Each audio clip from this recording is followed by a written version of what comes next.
सास भी कभी बहू थी। वैसे ही ट्रीट करेंगे भाई। कभी वो फिर बारियां बना लेते हैं कि अगले दिन आपने खाना बनाना है, कल मैंने बनाया था या आज मैंने बर्तन धोए हैं, तो इस वजह से भी वो लड़ाइयाँ वगैरह। अस्सलामुअलैकुम, होस्टिंग विद तंजील के साथ मैं हूं तंजील अहमद।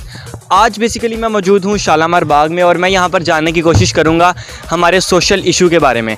आप सब जानते हैं कि हमारे घरों में बहुत सी लड़ाइयाँ होती हैं, जिसमें सबसे कॉमन लड़ाई होती है सास और बहू की लड़ाई और नंद और भाभी की लड़ाई। आखिर इस लड़ाई की जड़ क्या होती है, आज लोगों से जानूंगा इस बारे में। और आइए बेसिकली आज मैं बात कर रहा हूँ एक सोशल इशू के ऊपर, जिसमें मैं ये जानने की कोशिश कर रहा हूँ कि आपने देखा होगा अक्सर घरों में लड़ाइयाँ होती हैं सास की बहू से और नंद की भाभी से। क्या वजह, आपका सास बहू के बारे में क्या कॉन्सेप्ट है, क्यों इतनी लड़ाइयाँ होती हैं? सास और बहू का कंसेप्ट ये है कि सास जो होती है वो पहले घर की बड़ी होती है ना, जब वो बहू ले आती है तो फिर कहती है कि मेरा कब्ज़ा हो जैसे पहले था उसी तरह। लेकिन पीछे जो बहू को होती है वो इंस्ट्रक्शन होती है कि जाके ना कब्ज़ा करना है घर पे। किंग्स वाला चल रहा है, बादशाह गुलाम वाला चक्कर चलता है। बिल्कुल, लेकिन जो बहू होती है उसको इंस्ट्रक्शन होती है घर की तरफ से जाके ना कब्ज़ा कर लेना है, हमारा होल्ड हो उस घर पे। यानी ऐसी जो मर्जी आइए जाइए तेरा होल्ड होना चाहिए, तेनों कोई पूछने वाला ना। क्या आपका क्या कॉन्सेप्ट है? बेसिकली मेरा तो कंसेप्ट ये है कि हम 50% सास ऐसी होती हैं जो कहती हैं कि हमारी जैसी लाइफ गुजरी है तो हम भी उन्हें जो है ना सास भी कभी बहू थी, वैसे ही ट्रीट करेंगे बिल्कुल। लेकिन ऐसा होना नहीं चाहिए। लाइफ तो वहीं गुजरनी है, तो फिर मिल बांट के थोड़ा सा कॉपरेट करके क्यों ना चला जाए, ऐसे ही है। कंसेप्ट तो हमारा है ना, लेकिन उनका कंसेप्ट हमेशा बड़ों को करना चाहिए। वो सास ही कर सकती है, प्यार से रखना चाहे बहू को जिस तरह भी रखना चाहे, तो वो सास पे डिपेंड करता है। ठीक हो गया। फिर क्या नेम है आपका? मेरा नाम उस्मान है। आज मैं बेसिकली ना एक सोशल इशू के ऊपर बात कर रहा हूँ। आपने देखा होगा कि घरों में बहुत सी लड़ाइयाँ वगैरह होती हैं, जिसमें सास बहू की लड़ाई, नंद भाभी की लड़ाई। यार बेसिकली मैं तो खुद शादीशुदा नहीं हूँ, तो मुझे इस बारे में क्या पता। वैसे अगर देखा जाए तो जो सास होती है वो ये सोचती है कि ये जो बहू है वो उसको बेटी की प्रायोरिटी नहीं करना, बहू ने सारे काम करने हैं। वो बहू ये सोचती है कि इसकी बेटी है। सास रिटायर हो जाती है ये। बिल्कुल हाँ, तो वो बहू ये सोचती है कि इसकी बेटी है, ये काम नहीं कर रही तो ये वेली बैठी है, मुझसे काम, वो अपने कमरे से नहीं निकलती।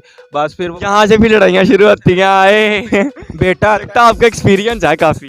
नहीं, वो पाकिस्तानी ड्रामों से काफ़ी कुछ सीखने को मिल जाता है। तो वो बेटा आएगा तो सास ने वो उसके कान बनने हैं, आज तेरी बीवी बाहर नहीं निकली, उसने कोई काम नहीं किया। कुछ लड़कियाँ भी एटीट्यूड ही होती हैं, वो ज़रा इंपॉर्टेंस ही नहीं देती अपने हस्बैंड के अलावा किसी को। एक तो इम्पोर्टेंस नहीं देती, उनके पेरेंट्स नहीं करते, वो घर में उन्हें कोई काम वगैरह नहीं करवाते। नहीं, हमारी बेटियां लाडली हैं, ये प्रिंसेस हैं, बाबा की रानी। अरे बाबा की रानी, बिल्कुल। घर में तो उन्होंने काम नहीं करना होता, जब वो शादी ब्याह उनका होता है बाद में उनसे काम करना पड़ता है, तो वो थक जाती हैं, मुझसे काम नहीं होता, मुझे काम वाली को लगवा के दो। आप भी लगवा के देंगे?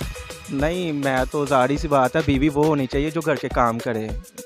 अगर खामन ने बाहर कमा के लाना है, बीवी का पेट पालना है, तो वो बीवी की भी कुछ जिम्मेदारियां, वो घर का जो मामला आता है वो बीवी को संभालने चाहिए। ठीक है। अच्छा, आज बेसिकली मैं बात कर रहा हूँ मैरिड लाइफ के ऊपर, कि मैरिड लाइफ जब आ जाती है तो उसके बाद देखिए मेरे रोना लगा बस इससे। आज दिल जले हैं, दिल जले। मैं कह रहा हूँ सब कुछ जले है।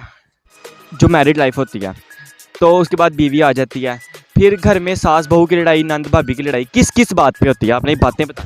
देखिए फर्ज करें मेरी वाइफ है, ठीक है, अब मेरी सिस्टर आई है अगर रहने के लिए, तो वो रहने के लिए एज आ गेस्ट आई है थोड़ी देर के लिए। हम मेहमान उनसा होता है, एक अल्लाह की रहमत है, बजाय हम उसको एक आरामदायक ज़िंदगी देने के हम ये सोच रहे थे ये लोग ये आई है, ये काम नहीं कर रही, मैं कर रही हूँ बस।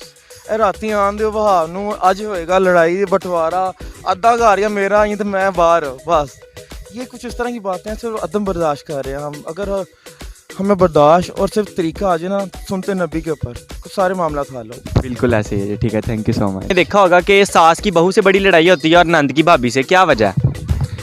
सास की इसलिए लड़ाई होती है कि वो अपना यानी कि हुक्म मनवाने के लिए। आप मुझे नंद भाभी का बताएं, नंद और भाभी की क्यों लड़ाई होती है? चलो सास बहू तो मानने में आता है, एज फैक्टर है, चलो यार एज फैक्टर की वजह से। नंद और भाभी का तो एज फैक्टर भी नहीं ज़्यादा होता, ज़्यादा से ज़्यादा 1-2 साल का फ़र्क होगा ना, तो फिर क्यों ऐसा, क्या वजह? वो इसलिए बाज़ औक़ात वो फ्रेंड होकर रहती हैं, लेकिन वो फिर ये कहती हैं किचन के इश्यूज़ पर फिर वो लड़ाई झगड़ा वगैरह करती हैं, कि वो फिर बारियां बना लेते हैं कि अगले दिन आपने खाना बनाना है, कल मैंने बनाया था, या आज आपके गेस्ट आ गए हैं तो इसलिए मुझे इशू आ रहा है।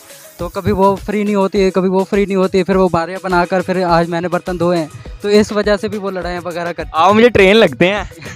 नहीं, इसलिए ट्रेन वगैरह की बात नहीं है, लेकिन मैं जो आप कह रहा हूँ ना बाज़ मतलब ज़्यादातर मोस्टली चांसेस इन्हीं टॉपिक्स के होते हैं। चांसेस इसी टॉपिक में से ही होती हैं। आपका क्या कॉन्सेप्ट है इस बारे में? मेरा ये कंसेप्ट है, जब भाभी इधर आती है नंद के घर, क्योंकि वो अपने पहले वाले घर में वो खुशखास वो हुक्म चलाती है छोटों पे, वो चाहती है कि मैं भी इस इधर अपने घर में शोहर के घर में ना मैं भी उस तरह काम करूँ कि अपनी नंद पे हुक्मरानी करूँ। जैसे घर पिछले घर में छोटी बहन पे रोब चलता था, यहाँ आके नंदों पे रोब झाड़ू। लेकिन वो उस तरह नहीं चलता, क्योंकि आगे नंद होती है, वो छोटे बहन भाइयों की नहीं तरह, फिर वो आपस में थोड़ी बहुत इख्तिलाफ होते थे, वो कहते ये काम करो वो काम करो, इस वजह से ना आपस में नहीं बनती, क्योंकि एक तो वो एक दूसरे के खिलाफ हो जाती है कि इसने मुझे ये कहा काम कहा ले मैं नहीं ये नहीं करना चाहती, तो इस वजह से वो आपस में ना एक हो गया। यानी कि आप लोगों ने जो बताया कि मोस्टली इख्तलाफात इसी वजह से होते हैं कि वो एक तो एज फैक्टर का तो होता नहीं है, बारियां लग जाती हैं, इख्तलाफात शुरू हो जाते हैं, दिलों में नफरतें पैदा हो जाती हैं। ठीक है, थैंक यू सो मच। जी तो नाजरीन, हमने जानी यहाँ पर मौजूद लोगों से इस बारे में राय कि आखिर वो इस बारे में क्या राय रखते हैं।